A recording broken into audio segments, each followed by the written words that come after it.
ઉત્તરાયણનો તહેવાર આવે ત્યારે સમગ્ર ભારત રંગીન પતંગોના આકાશમાં ખોવાઈ જાય છે. પણ શું તમને ખબર છે, ભારતના અલગ અલગ રાજ્યોમાં ઉત્તરાયણને અલગ અલગ રીતે ઉજવવામાં આવે છે? જેમ ગુજરાતમાં આપણે ઉત્તરાયણ તરીકે રંગબેરંગી પતંગો ચગાવીને ઉજવીએ છીએ, એમ તમિલનાડુમાં પોંગલ તરીકે ચોખાની ખીર બનાવીને આ તહેવાર ઉજવવામાં આવે છે.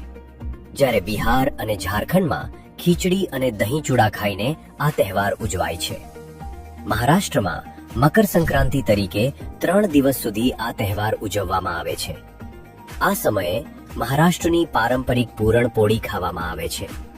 બીજી તરફ ઉત્તર ભારતના પંજાબમાં લોહરીના ઉત્સવ અને રેવડી ગજક ખાઈને આ દિવસ ઉજવવામાં આવે છે, જ્યાં લોકો આગની આસપાસ ભેગા થઈને ભાંગડા કરે છે. આસામમાં માદ બિહુ તરીકે અગ્નિ પ્રજ્વલિત કરીને અને મીઠાઈઓ ખાઈને લણણીનો આનંદ માણવામાં આવે છે. આ રીતે એક જ તહેવાર અલગ અલગ નામે અને રીતે ઉજવાઈને ભારતની વિવિધતા અને એકતાનું